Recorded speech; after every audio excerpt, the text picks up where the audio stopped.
साथ भारतीय GSP code क्षेत्र से आपके लिए आज सवाल लाया हूं। सारे सवाल बहुत बड़े सवाल हैं। तो प्रश्न नंबर 1 देखिए, आपसे बोला 2 की पावर 71, 2 की पावर 72, 2 की पावर 73, 2 की पावर 74 किससे विभाजित होगी। ऑप्शन दिया आपको 9, 10, 11, 13। कभी भी इस टाइप के सवाल है तो कैसे करेंगे यहाँ पर देखिए। तो हमेशा जो पहले यहाँ पर 2 की पावर 71 कॉमन ले लो आप। यहाँ पर जो कम घात है उसको कॉमन लेंगे आप, 2 की पावर 71। ठीक है जी। आपने 2 की पावर 71 काउंट तो कितनी बची यहाँ पर, 2 की पावर 0 बची यहाँ पर। उसके बाद 72 में से 71 गया, कितना बचेगा, 2 की पावर 1। फिर 73 में से 71 गया, 2 की पावर 2। फिर 74 में से 71 गया, 2 की पावर 3 बचेगी यहाँ पर। ठीक है जी। उसके बाद आ जाइए 2 की पावर 71, जिस पर 0 घात हो उसका मान हमेशा 1 होता है। ठीक है जी। ये तो हो जाएगा 1, ये हो जाएगा 2, 2 की पावर 2 हो जाएगी 4, और 2 की पावर 3 हो जाएगी आपकी 8। ठीक है जी। तो 8 4 12, 12 14 और 14 1 15, 2 की पावर 71 गुणा 15। यहाँ से देखेंगे ऑप्शन से। अब आइए 15 किस ऑप्शन से कट रहा है, 15 9 से कट रहा है, 10 पे 11 तो 12। ठीक है जी। 71 को तोड़िए आप, 71 को तोड़ सकते हैं 2 की पावर 70 गुणा 2 की पावर 1 और गुणा 15। ठीक है जी। ये हो गया आपका 2 की पावर 70 गुणा, इसका मान 2 हो जाएगा, 2 गुणा 15। तो ये हो जाएगा 2 की पावर 70 गुणा 15 तो हो जाएगा 30। अब देखो किस ऑप्शन से कट रहा है 30, आपको 30 कट रहा है आपको 10 से। प्रश्न नंबर 2 करके बताइए। देखिए सवाल एसएससी सीजन पूछा गया कि आपसे बोल रहा है कि एक व्यक्ति ने 2 कार 19,500 में खरीदी है और एक को उसने 20% हानि पर तथा दूसरी कार को 15% लाभ पर बेचा। यदि दोनों कार का विक्रय मूल्य समान है तो दोनों कार का अलग विक्रय मूल्य याद कीजिए। आपके ऑप्शन दिए 10,000, 9500, 11,500, 8,000, 12,000, 7,500, 10,500, 9,000। ठीक है। तो कभी इस टाइप से होता है कि दोनों कार का विक्रय मूल्य समान, जहाँ पर बोलते हैं विक्रय मूल्य समान, तो आपको एक काम करना है। पहली जो कार है 20% हानि पे बेचा तो उसको लिखेंगे 80/100। 20 चौक 80, 20/100 पूरे बोर्ड की मिली तो पूरे बोर्ड का मतलब है जो सवाल चल रहा है वही तो है एंगल। ठीक है जी। आपने कोई वस्तु 5 नीचे वाला जो क्रिया मूल्य, आपने कोई वस्तु 5 में खरीदी है और 4 में बेची तो आपको हानि होगी। अगली बार दिया आपको 15% लाभ पर बेची तो 115/100। 5 से काटी 23 बार और 5 से काटी 20 बार। आपने कोई वस्तु 20 में खरीदी है और 23 में आपने बेच दी तो आपको लाभ होगा। यहाँ पर वो कह रहा है विक्रय मूल्य समान, तो इसको बराबर करिए। 4 ये 23 है तो यहाँ पर 23 गुणा करिए और यहाँ पर 4 गुणा करिए। जब 4 की आपने यहाँ गुणा करिए 4 को आपने यहाँ गुणा करनी पड़ेगी, और जब आप 23 की यहाँ गुणा करिए 23 की आपको यहाँ गुणा करनी पड़ेगी। तो 23 पंजे 115, पहला क्रिय मूल्य हो जाएगा आपको 115। 20 चौक 80, दूसरा क्रिय मूल्य हो जाएगा आपका 80। टोटल जोड़ लो 5 8 1 9 195। हमारे साथ दोनों क्रिय मूल्य है 195, उसके हिसाब से है 19,500। अपन एक भाग करो, ये चला गया आपका 100 बात होगा। अब आपसे पूछा है कि दोनों कार का अलग अलग क्रिय मूल्य ज्ञात कीजिए। तो पहला क्रिय मूल्य 115 गुणा 100 और दूसरा है 80 गुणा 100। ये हो जाएगा 11,500 और ये हो जाएगा 8,000। प्रश्न नंबर 3 करके बताइए। प्रश्न नंबर 3 देखिए, आपसे बोल रहा है कि किसी धनराशि पर 3 वर्ष का साधारण ब्याज 240 रुपये है, जबकि 2 वर्ष का चक्रवृद्धि ब्याज दिया आपको 170 रुपये। तो आपसे दर पूछे ब्याज की। ऑप्शन दिए 12.5, 5 से 1 - 17, 8 और 29 से 1/6। तो कैसे करेंगे सवाल में। तो आपको एक काम करना है, जितने वर्ष का चक्रवृद्धि ब्याज दिया है उतने ही वर्ष का हम साधारण ब्याज बनाएंगे, क्योंकि यहाँ 3 वर्ष है, यहाँ 2 वर्ष है। तो एक काम करते हैं, 2 वर्ष का दिया है आपको चक्रवृद्धि ब्याज 70 रुपये, तो 2 वर्ष का बनाएंगे। तो इसमें 3 के भाग कर दो। यहाँ पर ये आ जाएगा 1 वर्ष का ब्याज। ठीक है जी। तो 1 वर्ष का ब्याज आ जाएगा जी आपका, 1 वर्ष का साधारण ब्याज आ जाएगा आपका 80 रुपये। तो 3 से भाग कर तो 1 साल का आ जाएगा। अब वर्ष की चक्रवृद्धि ब्याज 2 वर्ष, तो 2 वर्ष का बनाइए। जब 1 साल का आ जाएगा 80, तो 2 साल कितना हो जाएगा बताइए, 160। तो 2 वर्ष का हो जाएगा 160 रुपये।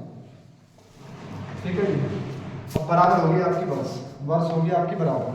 तो यहाँ से दर निकालने का फॉर्मूला है आपका डायरेक्ट दोनों ब्याजों का अंतर लो, दोनों ब्याजों का अंतर, साधारण ब्याज का अंतर बटे साधारण ब्याज का आधा और गुणा 100। साधारण ब्याज का आधा, डायरेक्ट दर आ जाएगा। और गुणा 100। जितने वर्ष का आपको दिया है चक्रवृद्धि ब्याज तो उतने वर्ष के बनाएंगे साधारण ब्याज। यहाँ पर 3 वर्ष का था तो 3 की भाग करो 1 वर्ष का आ जाएगा 80। अब 2 वर्ष का दिया है चक्रवृद्धि ब्याज तो 2 वर्ष के बने साधारण ब्याज। जब 1 वर्ष का 80 आ गया तो 2 वर्ष का आ जाएगा साधारण ब्याज आपका 160। तो 100 रुपये के दर निकालने की दोनों ब्याजों का अंतर को कितना आ जाएगा 10 बटे साधारण ब्याज का आधा करिए 160 का आधा करिए 80 और गुणा 100। 0 से 0 कैंसिल 100 बटे 80 होता है जी आपका 12.5। 100 बटे 8 4 दूनी 8 है 4 से 25 बार तो 25 बटे 2 हो जाएगा आपका 12.5।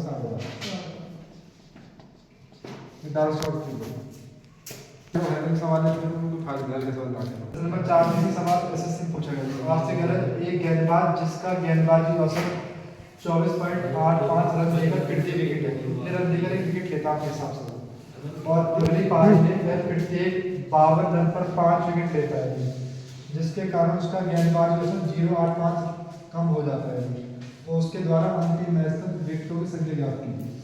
Option D 75 85 80 86। तो कभी इस टाइप से बोला तो कैसे करेंगे यहाँ पर तो पहले निकालते हैं 24.85 रन देकर उसका प्रति एक विकेट है जो उसका ठीक है जी। उसके बाद 52 रन पर 5 विकेट लेता है तो 52 से 5 की भाग कितना बताओ कितना भाग देगा कितना भाग देगा 10.4 10.4 इतने रन देगा उसमें 5 विकेट लिए इसका रन रेट ऑफ आ जाएगा ठीक है जी। तो औसत में 0.85 की कमी हो जाती है तो पहले कितना था उसका रन रेट 24.85 अब इतनी कमी हो तो कितना बचा बताइए आप ये बचा आपका पॉइंट 24 हाँ 24 से बचेगा ठीक है जी 24 से बचेगा।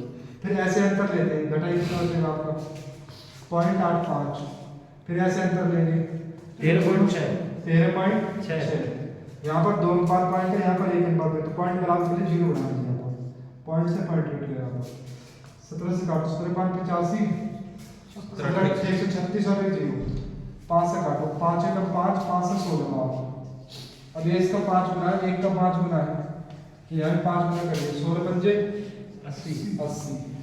80 विकेट ये हो गए और लास्ट में 5 विकेट ये हो गए तो टोटल विकेट हो गया आपके 85 लास्ट में। फिर से नंबर 5 पर नंबर 5 दिया है कोई निश्चित धनराशि पर 5% वार्षिक दर से 3 वर्ष का चक्रवृद्धि ब्याज दिया 1261 रुपये है तो वह धनराशि ज्ञात कीजिए। ऑप्शन दीजिए आपको 9000 8000 7584।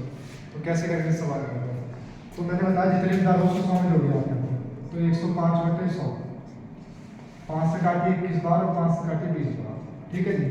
नीचे वाला हो जाएगा आपका मूलधन और ऊपर वाला हो जाएगा आपका विसर्जन ऊपर वाला हो जाएगा आपका विसर्जन विसर्जन होता है कि आपका मूलधन प्लस ब्याज का नीचे वाला हो रहा है मूलधन और ऊपर वाला हो गया आपका विसर्जन।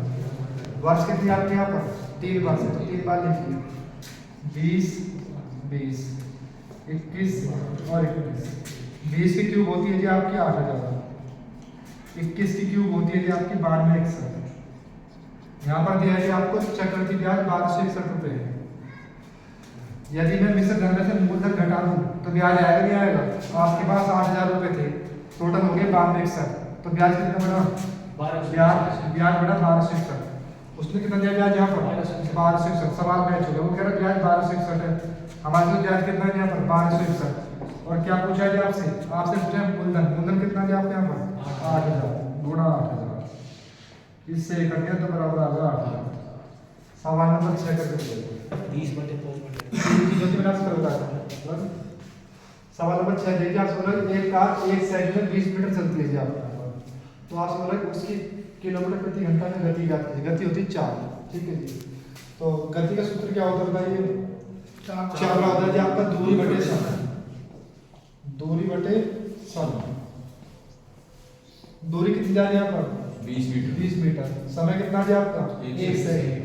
अभी मीटर में आपसे पूछा किलोमीटर प्रति घंटा तो मीटर से किलोमीटर बनाने के लिए तो 18 बटे 5 गुना करेंगे 18 बटे 5 गुना ठीक है जी 5 से 4 बार और 18 चौक 72 किलोमीटर घंटा की गति आ गई।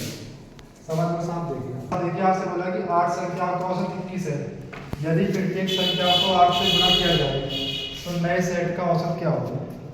ऑप्शन दीजिए आपको 8 21 168 और 29 ठीक है जी। तो औसत का सूत्र होता है जी कुल योग बटे कुल संख्या तो तो 8 संख्या आपको यानी 1 का 21 है, तो 8 कितना हो जाएगा आपके यहाँ पर 8 गुना 21। ठीक है जी। अब आपसे कह यदि प्रत्येक संख्या को 8 से गुणा किया जाए तो प्रत्येक संख्या को 8 से गुणा करो आपको 168 हो गई की संख्या गुणा 8। ठीक है जी।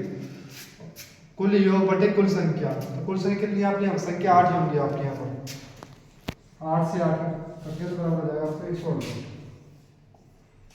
क्वेश्चन नंबर 8 देखिए। आप देखिए आपसे बोला कि एक कमरे की लंबाई चौड़ाई ऊंचाई क्रम से दी आपको 12 मीटर 10 मीटर और 8 मीटर। तो कमरे का आयतन ज्ञात कीजिए। कमरा यानी घनाकार है, तो इसका सूत्र होता है आयतन आपका L गुणा B गुणा H। L होता है लंबाई दी आपको 12, B चौड़ाई दी आपको 10 और H दी आपको 8।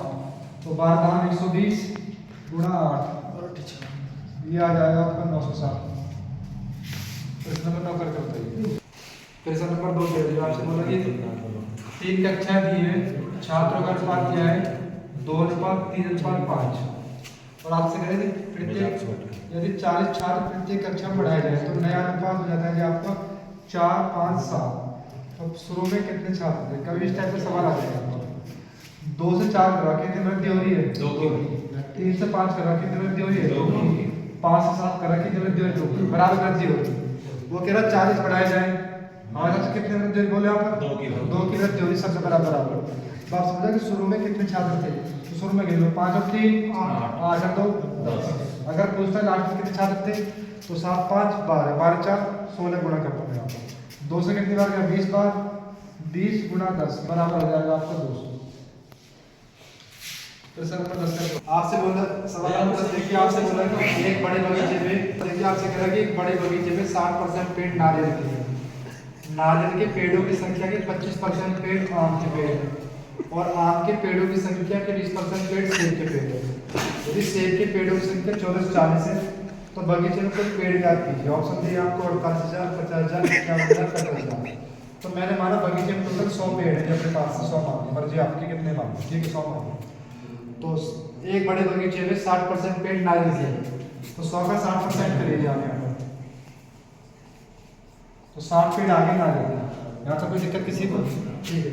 तो आप सोचिए जितने नारियल के पेड़ है, नारियल के पेड़ों की संख्या के 25% पेड़ आम के थी आपको, तो 60 का 25% क्या हो गया 25 चौका 100 4 से गया 15 बार 15 आगे जी आम, ठीक है जी। और आम के पेड़ की संख्या 20% पेड़ सेब के पेड़, जितने आपके आम है उसका 20% सेब है, तो 15 का 20% करो 20 से कम 20 20 कम 100 5 से 3 तो सेब के पेड़ आगे 3, ठीक है जी। यहाँ पर दिया है कि सेब के पेड़ों की संख्या 40 है, वो कह रहा है सेब 40 है, मतलब सेब कितने यहाँ पर 3।